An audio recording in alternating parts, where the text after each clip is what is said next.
Hi, it's Jack, and this is the podcast version of this episode. If you want to read the words as they're being analysed, then if you're on Spotify, you can become a subscriber of this channel or head over to the YouTube channel. And on both platforms, you can also sign up to get exclusive episodes and early access to the regular weekly episodes too.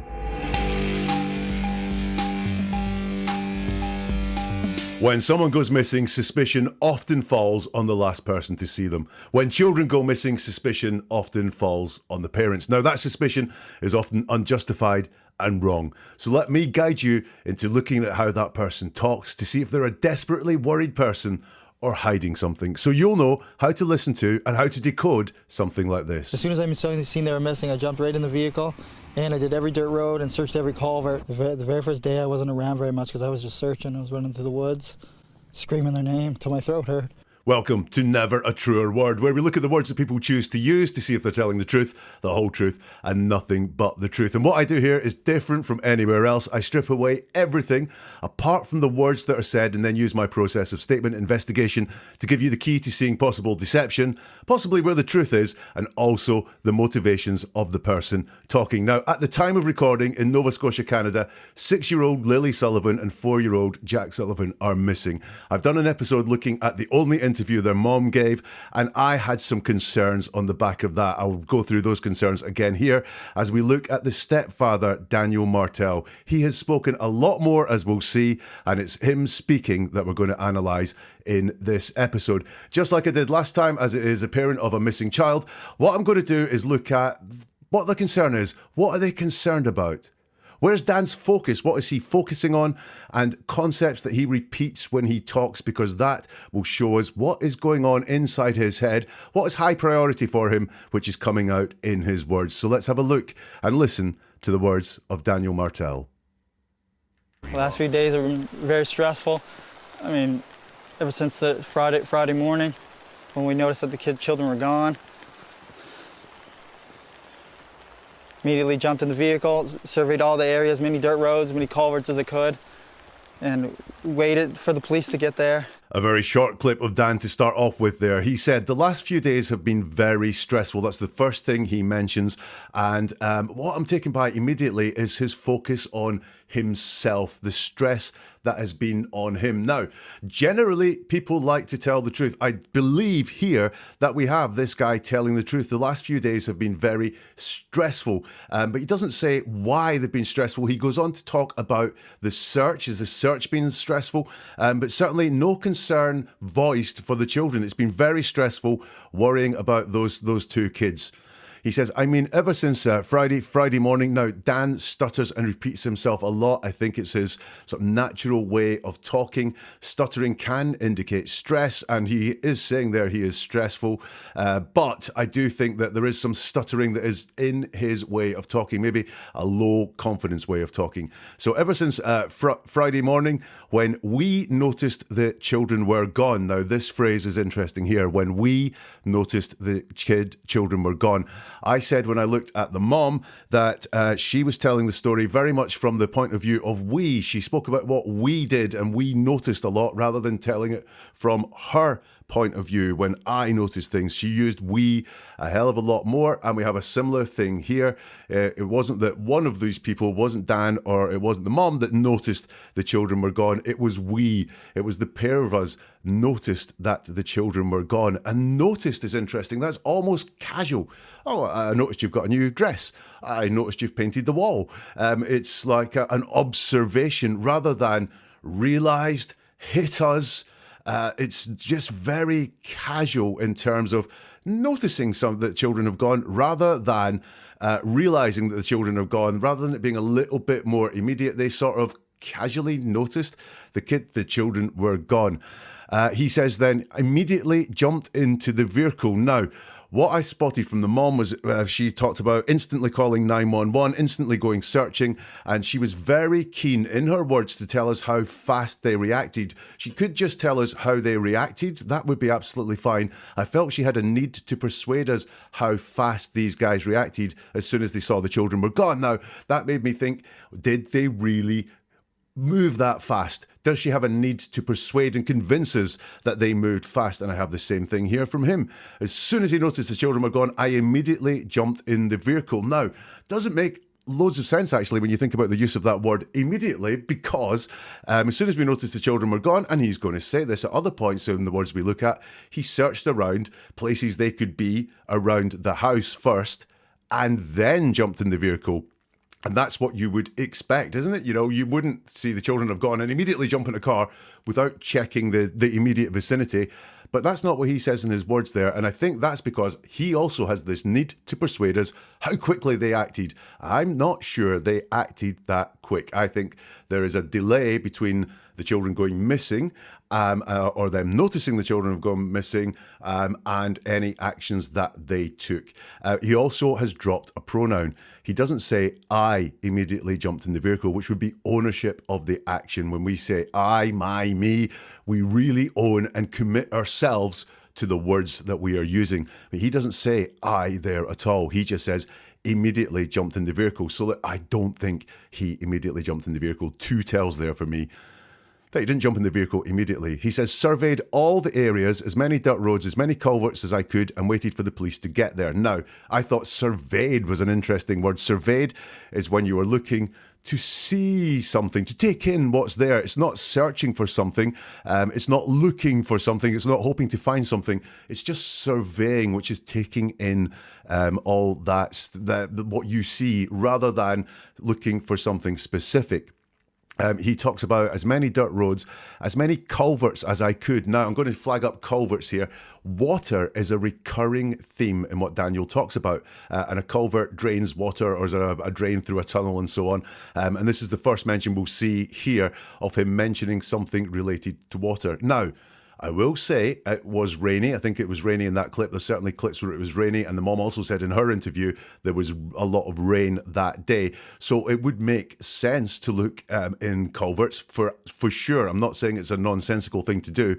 What I am pointing out is that culverts is the very first mention we'll see here as we go through what he says. The very first mention of water or water-related concepts. Now, when I looked at this quote, I only had this quote in writing. When I looked at it inside the mom episode, I said, waited for the police to get there. And I thought that was a bit interesting. Was he avoiding the police? Because when they get there, not here, then he's not where the police are arriving. Having looked at it and thought about it a bit more, I'm a little bit less suspicious of that word, because when he is being interviewed, is not where the police went to. So it's the police to get there, i.e. I think at the house. So I think that is what we've got going on there with Dan. So look, just one answer, and there's a few worries about what he said. He doesn't seem to have been searching particularly deeply. He was surveying rather than searching, in his own words. And this need to persuade us how fast he moved when he noticed the children were gone.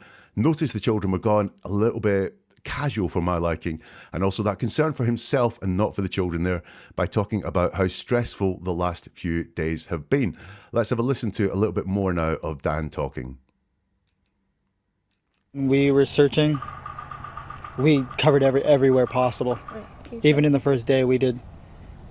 Even with me running through the woods, I was ahead of the helicopters and ahead of the drones and stuff like that. Screaming as loud as I can, until my throat hurt. Running through water that was up to my waist. And as soon as I got back, I wasn't allowed back in the woods until a man dressed in a military outfit said I could go back into the woods. So he starts off there by talking about we again. We were searching. Now, this is not a follow-on from the interview that we've just seen, I don't think. So while in the first clip he was talking about what he did, here he's talking about we, but he's talking about we were searching. Nothing suspicious about that. It's just, again, it's a story from the point of view of we. And he does mention searching here, which is good. So we were searching. We covered everywhere possible is the next thing that he said. Now, this is an absolute. We covered everywhere possible. Now, that does sound very wide-ranging. We searched we covered everywhere. But then it's qualified a little bit by saying possible. So what does possible mean there? It's kind of convincing us with the use of the word everywhere that this search was very extensive. And then it's qualified with possible. And we don't know how wide that was now because it's been qualified by the word possible. He says, even in the first day, even with me running through the woods, I was ahead of the helicopters and ahead of the drones and stuff like that. Now, even in the first day is how he starts off that segment there. Again, this feels to me like he is talking about immediacy, quick action. And again, as we go through what we listen to from Daniel, he's very keen to say that from day one, he was searching. Why is that? Why is it important for him to say that? Why is it important for him to get that out in his words? Once again, he's showing a sort of concern for self. This is almost like a resume statement. Look, what a great guy I am. I've been searching since day one. I've been doing a lot of searching there. I'm not saying it's not true. What I'm saying is I'm interested in why he feels the need to tell us this, to tell us about his actions. We still haven't had any concern for the children verbalized. You could say that the fact he's talking about searching is interesting, that he is showing concern through the search, but he's not verbalizing concern for the kids. And you'll notice as well that he's not saying what he was searching for. He hasn't added the children into that. We were searching. We covered everywhere possible. Doesn't say what he is looking for. Then we have that even in the first day. And then he talks about even with me running through the woods. I'm interested. If you're searching for something, is running the best way to search? Running is the best way to cover a lot of ground and to look active and even to be active. But is running the best way to search for two small children?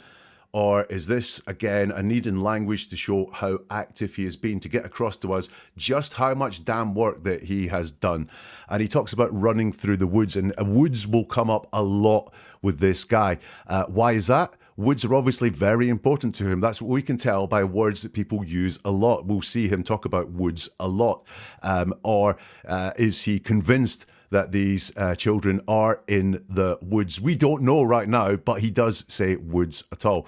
And then he talks about I was ahead of the helicopters and ahead of the drones and stuff like that. He talks about I was ahead of the helicopters and ahead of the drones. Now, earlier it was we were searching, we covered everywhere. Again, possible that we were searching and they split off, but also possible then that he was ahead of the helicopters and the drones. But would certainly, this is now actions on him alone. And again, talking about being ahead of the helicopters and ahead of the drones is, again, this need for him to persuade us or communicate to us or tell us how hard he was working, how fast he was with things, which is a concept that he really wants us to get to us on. He was working on the first day. He immediately jumped in his truck. He was ahead of the helicopters and ahead of the drones. And these things in the sky, helicopters and drones and search instruments, are very important to him. They come out in his words a lot more, as we will see. Then he talks about screaming as loud as I can until my throat hurt. There's dropped pronouns here. He doesn't say I was screaming. He says screaming as loud as I can. So now he comes into it there, until my throat hurt. Again, we've got ownership of that. Screaming. Now, screaming what? He doesn't say. Very much like searching for what, he doesn't say. And he doesn't say here why he was screaming or what he was screaming. He just says screaming loud as I can. Now, screaming is a word that can be quite horrific. That people scream when they are frightened, when they are scared, when they are being attacked. So it's quite a almost violent sort of word, screaming, isn't it? And also, this is a word about noise. And I noticed that in the mom's interview, she talked about noise and sound a lot, about how she could hear the children, then she couldn't hear the children. She couldn't hear the door open that she thinks the children went out of. And she also said the children would talk lots. There was lots in the mom about the sound. And here we have again from Daniel, more talk of sound. Screaming loud as I can until my throat hurt. Why is he telling us his throat hurt? Worried here, because again, we've got this concept of concern for self. These children are missing. They are very young children, 6 years old and 4 years old. And yet he's concerned about his throat hurting. Why is throat hurting something that he wants to tell us? We'll come on to that as he mentions it again. He then said, I was running through the water that was up to my waist, and as soon as I got back, I wasn't allowed into the woods until a man dressed in military outfit said I could go back into the woods. We have running again, running through water that was up to my waist.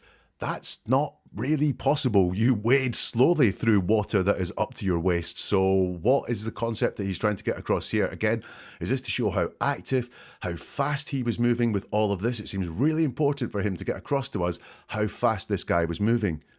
Running through water. We have mention of water again from Daniel there. I know it was raining, so water in some ways would be natural to be about, but he feels the need to tell us he was running through water that was up to his waist. Again, is this potentially constructed to, well, it should be constructed because you can't run through water that's up to your waist. You can try, but you can't.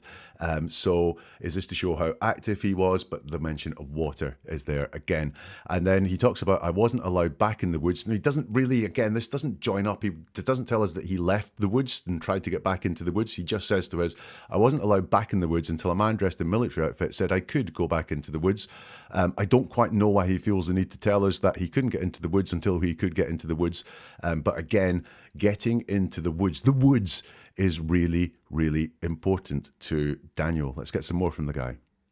As soon as I seen they were missing, I jumped right in the vehicle and I did every dirt road and searched every culvert. The very first day I wasn't around very much because I was just searching. I was running through the woods, screaming their name till my throat hurt. Okay. Familiar concepts coming up here from the guy. As soon as I seen they were missing, I jumped right in my vehicle. I did every dirt road and searched every culvert. So this is a different interview from the one we've looked at before. So I'm fine with the fact that he's repeating himself because he's telling the same story to a different person. But it's interesting about the concepts that he is repeating here. Nothing about worry or concern for the kids is coming through in the things that he's repeating. What we get is, as soon as I seen they were missing. So again, we've got this immediacy, this need for him to tell us that he moved quickly, he reacted quickly. As soon as I seen they were missing, that again, not realized, not got the fright of my life or anything like that. It's I saw they were missing. Now, that really, I saw they were missing would only work if you thought they were in one place and were convinced they were in one place and then they weren't there. When they, in their telling of the story, these guys, the children got out and went out to play outside, and it's that point they disappeared. So seeing they were missing doesn't really hold up there as a word description. It would more be realised they were missing that was there. I jumped right in the vehicle. So again, we have this concept from the guy that he moved straight away. I jumped right in the vehicle and I did every dirt road and searched every culvert. Another mention of water around these missing children. He then says, the very first day I wasn't around very much because I was just searching. Wasn't around what very much? You were around, you were searching. So I'm not quite sure what he wasn't around the house where the children disappeared from. Is there something that's potentially put to him that it's suspicious that the day the children went missing, you weren't around the house very much? I don't know if that accusation has been put to him, but it's important for him to explain why he wasn't around very much the very first day. And he says, because I was just searching. If you're a regular here, you'll know my suspicion of the word just. It's a red flag word for deception. As I always say, just because someone uses the word just, like I did there, does not mean they are lying or they are deceiving you, but you should dig into why does that person use just? Are they trying to narrow my focus down on something? Are they trying to make something sound very small so you don't pay it a lot of attention? But he's used the word, I was just searching. Makes me think it's possible he was doing more than searching that day. He says, I was running through the woods, so we have the mention of the woods again, and then once more screaming their name until my throat hurt. So again, he doesn't use I on screaming. He doesn't say I was screaming their name, which would be ownership and showing that he is committed to talking about himself doing it. It's not done with I, it's screaming their name. Now, this time we do have what he was screaming, but we do have that mention of screaming again. So we've got another sound word going on there, screaming their name until my throat hurt. So that's twice in two different interviews he's mentioned screaming and hurting throats. Both of those imageries are in his head, screaming and hurting throats.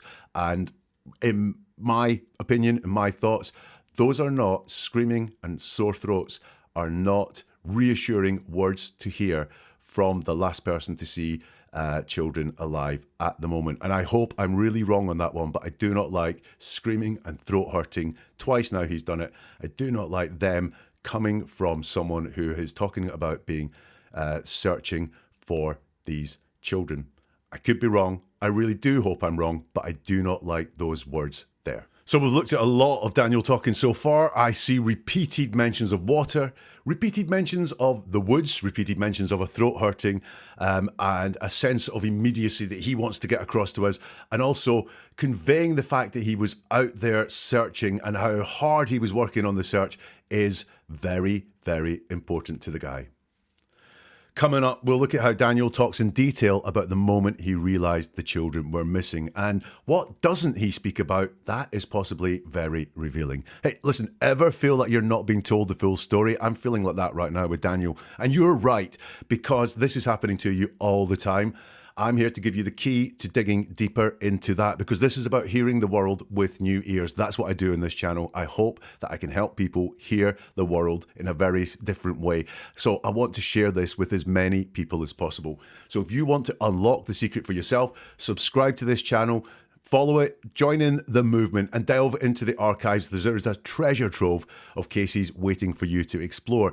And do you know someone who needs this, someone who deserves to hear the truth? Then hit that like button, that helps it get out to more people. Share this, recommend it to others, pass it on, because every single click, every single share fuels the fire. It allows me to dig deeper, analyze further, and bring this potentially life-changing skill to even more people. I regularly hear from people, grateful audience members who've navigated tricky situations in their personal lives using the listening skills they've learned on this channel. So your share or recommendation could guide someone like that. It's a great gift to give. So let's do this. Let's get some more now from Daniel talking.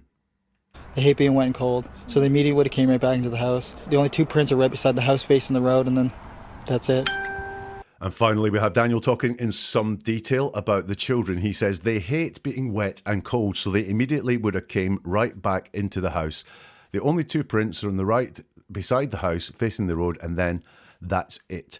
So he's talking about the children, and he's showing concern for them, although it's not voiced as concern, it's just voiced as factual process information about those children. Very much like the mom, this is a reassuring way of talking about the children in some way, because he's talking about them in the present tense. Trust me, I've done a case recently where I'm looking at a missing person, and there are a lot of people talking about this missing person in the past tense, suggesting psychologically they think that person is no longer with us. Here we have present tense. They hate being wet and cold. So that is a reassuring fact for me. We have the mention of water again. They hate being wet and cold. Water looms large in Daniel's telling of this story. So they immediately would have come right back into the house. We have this sense of immediacy. Again, things happening quickly is obviously a priority for him to talk about, and would have came right back into the house. That if they went out to play outside, if they hated being wet and cold, would they, young children, would they allow themselves to get wet and cold? Potentially, or would they have come right back into the house? It's a little bit curious. It is talking about the children and their personalities. It is talking about them in the present tense. But again, it's not very wide. He doesn't talk about why they hate being wet and cold. He doesn't talk about what else he thinks could have happened, although he does talk about two boot prints, and he talks about that in quite a few things I've seen him talk about.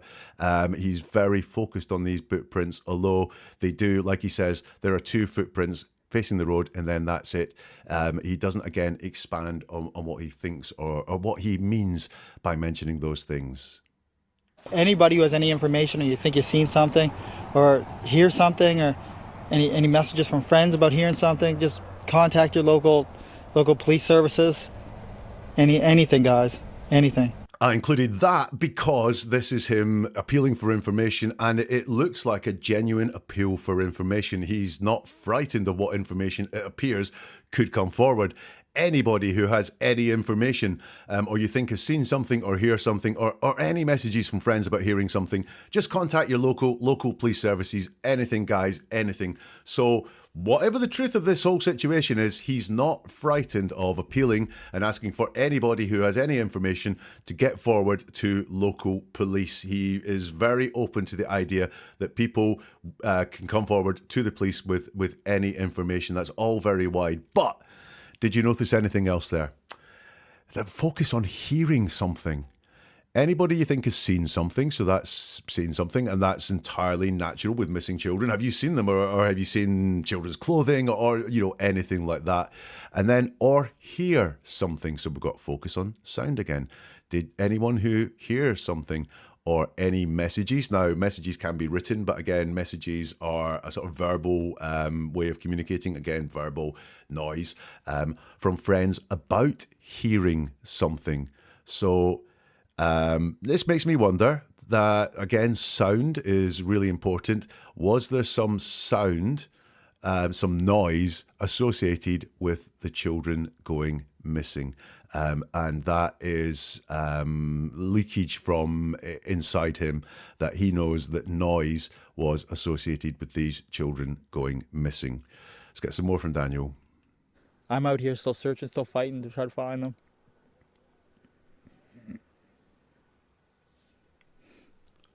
That's all I can do.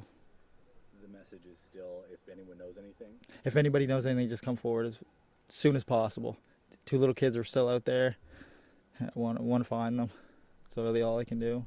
Still searching every day. I'm waiting for information. I have to let them do a lot of their stuff with the aircrafts and everything else, and dogs and searchers. There's a lot of stuff that needs to be coordinated, and I can't just go running through the woods. I want to, but I just can't right now because the search is just so far out.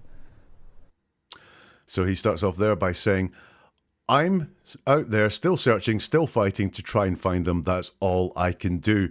The word, again, it's important for him to show that he's searching. It's something that's a real priority for him.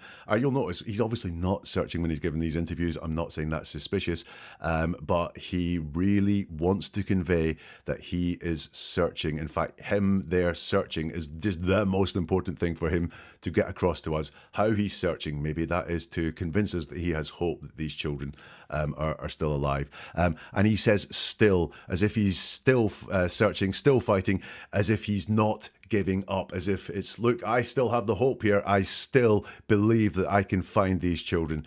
But again, it's just very persuasive to us that he really wants to get across that he's searching and still fighting to try and find them. That suggests some sort of conflict going on around whether he'll fight him or not. Is that to do with the fact that there are other things that have to be taken into consideration that he talks about later? But he's fighting to try to find them. Again, there's a bit of distance there with try to find them. I'm still fighting to find them would be very direct. We have that try in the middle. Try suggests maybe a lack of belief that this is going to be successful. He says, that's all I can do. The interviewer there says to him, the message is still, if anybody knows anything. And he says, if anybody knows anything, just come forward as soon as possible.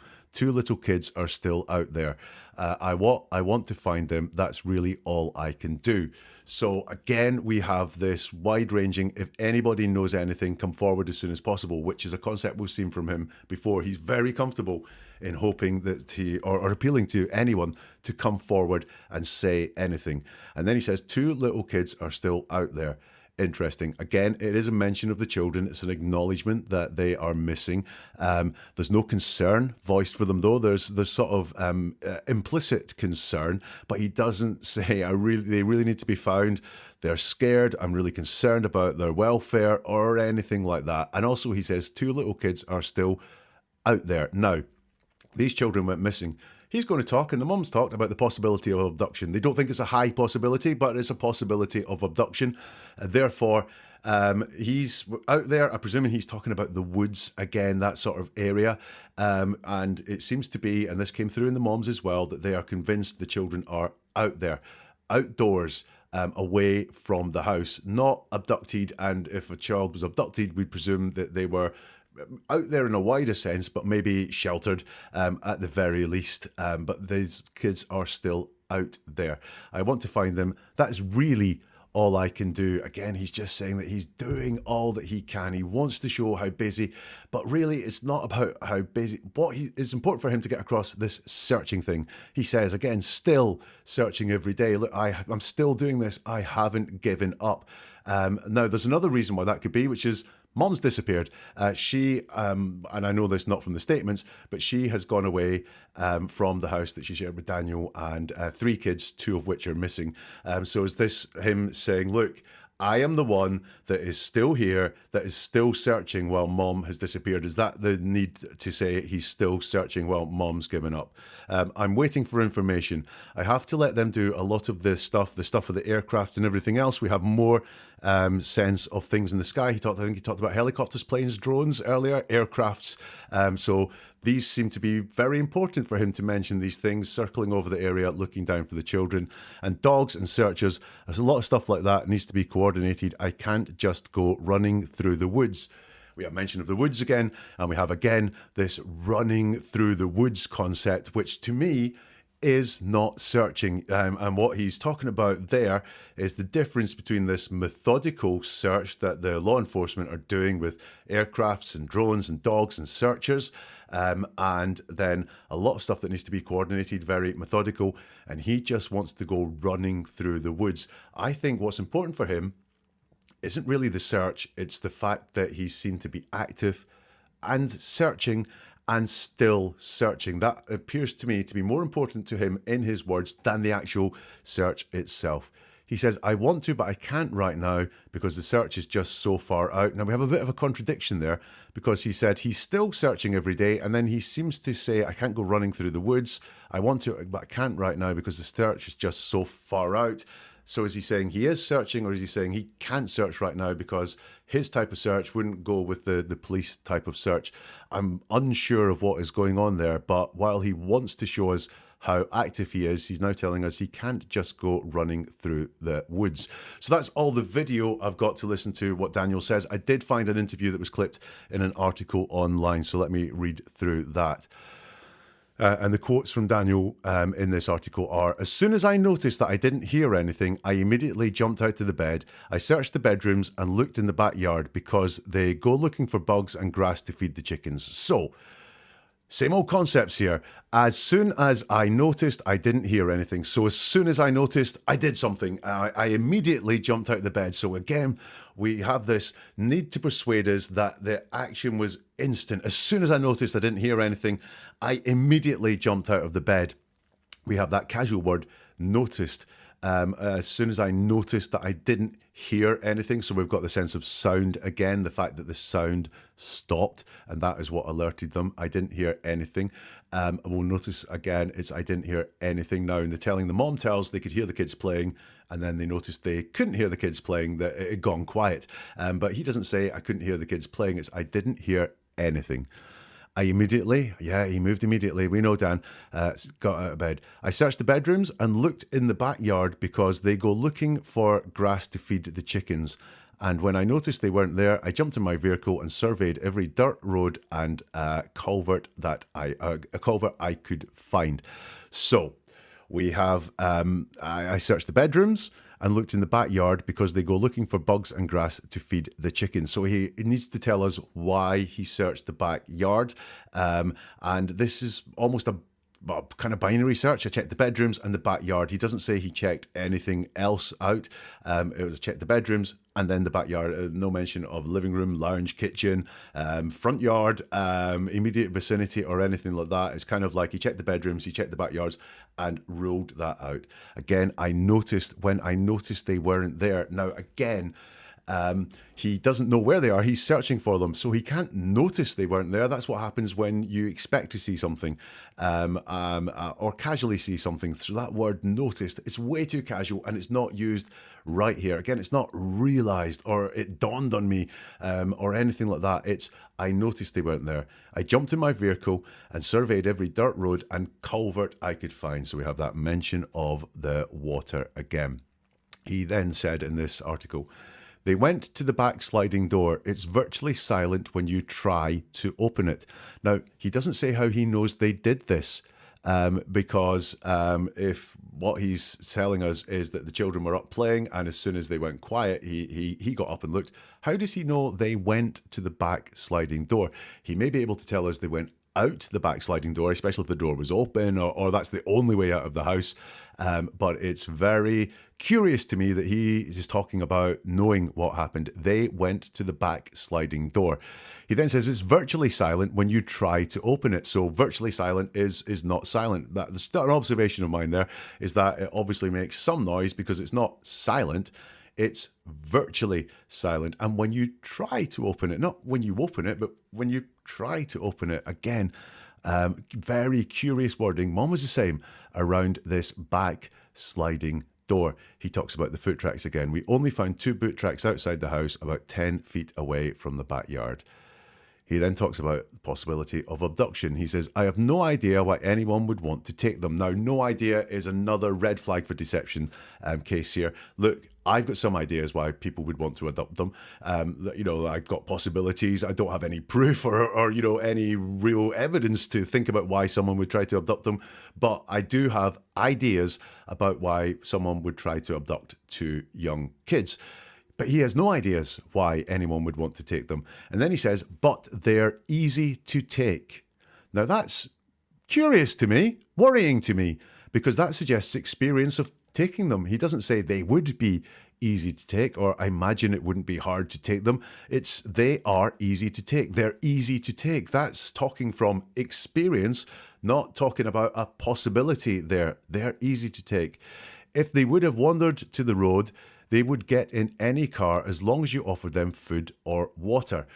So they would get in any car as long as you offered them food or water. Not they were offered food or water, but you offered them food or water.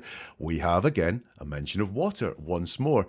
And I don't pick it up so much from what Dan says, but when I was listening to the mom, I got a sense that there was potentially some neglect in this household because she had a need to give us a resume statement about what great parent she was. And then offering food or water. That's very basic rations, if you know what I mean. He does then go on to say, or even candy or anything like that. Well, potentially for a lot of children, candy would be the treat on top of the regular food, water that they have. That would be the lure to get them away. But here he's talking about very basic rations that would get them away, food or water, or even candy or anything like that, or even to see mom and dad, they would immediately get in. We've got that word immediately again. He wants to show how fast this went for some reason. Even to see mom and dad is, I find that a mind-blowing concept to mention because they've just left mom and stepdad's house in this possible scenario that he's putting there. So would they get in a car to see mom and dad when they go, no, I'll just turn around and go back in the house and see mom and dad. Interesting there for the guy. I don't like this interview there. And this part of the interview really worries me. Now, often when people are talking, it's very useful to look at what is missing and what don't they mention. I've mentioned it a few times, but there is missing concern for these kids. I just don't feel that he is verbalizing any worry about them, any real concern, even hopes that they will come home and everything will be all right, that he's wishing for the best or anything. None of that is verbalized there. And also, did you notice that in everything we've seen him speak, there is no mention of his partner? In her interview, she mentioned Daniel's actions, but in his interview, he doesn't mention her once at all, suggesting some big distance between them. I know factually there is big difference. She has left the house with her youngest child, blocked him on social media apparently. So I know from circumstances that there is this distance between them, but it's also there in his words, that distance there, that he does not acknowledge these children have a mother, and he does not acknowledge that he had a partner who was involved in what went on that day. When he talks about that day, and when he talks about the day, realizing they were missing, he talks about what he did. I didn't hear anything. I immediately jumped out of bed. I searched the bedrooms and went looking in the backyard. He doesn't put the mom in that scenario whatsoever. So listen, Is this guy just a helpful searcher trying to find these children, or is it a little bit more suspicious? The question we started this episode off with. I've got concerns. When I look at that word set that he used, and he's talking about running through the wood and running through water, it reminds me of someone talking about a nightmare. Now, if your children were missing, you'd say it's a complete nightmare, but actually it reminds me of a nightmare in that the sort of nightmares that we have, fictitious stories that are really hard to get through. Once more, just like Mom, he's got this need to convince us that he acted immediately as soon as he knew that the children were missing. He's got this need to persuade us that it was all immediately. I just jumped in the car. Again, I've got some doubts as I think there was a delay between the children going missing and him starting any search efforts and also the police being called. He really wants to say what he's done. It's the most important thing for him to get across is the fact that from day one, from the moment he noticed these children were missing, he was out there searching. He has a real need to persuade us of that. He is talking about children in the present tense. He is open to information coming through there. Those are reassuring factors. But the same as the mom, sound is very important. Screaming, this virtually silent back door. I didn't hear anything that morning. Sound is really important. I think sound is key in his memories of the children going missing for some reason. I think he is convinced that they are in the woods. Water is very, very important to him. He mentions it a lot, is that he thinks the kids are in water or close to water, or is that something about the kids needing water because he said they could be tempted away by water as well. And the thing that didn't work for me at all was this talk of screaming and this curious talk of screaming that he said he did, but was someone else actually doing the screaming, and also the mention of the sore throat that he mentioned twice. Are sore throats high up in his priorities? In other words, there are a couple of reassuring things here when Daniel talks, but just like the mom, I find it really not reassuring, and many things in his words that concern me. I really hope, more than ever, I hope I am wrong with my analysis and that there's a best case scenario where there was an altercation that maybe involved screaming that caused these children to just run away, flee a bad situation, and that they could be found and they could be found safe. I really do hope that that is the outcome. But from the words I've seen from the mom and the words I've seen from Daniel Martell, I'm really, really concerned. What do you think? Do let me know on social media. You can find all the social media links at neveratruerword.com. There you can also look at a whole load more videos or podcasts, including more people close to missing persons, to look at how they talk, and are they suspicious or are they just genuinely very concerned people. You can find all of that at neveratruerword.com. And we'll see you soon for something new from Never a Truer Word.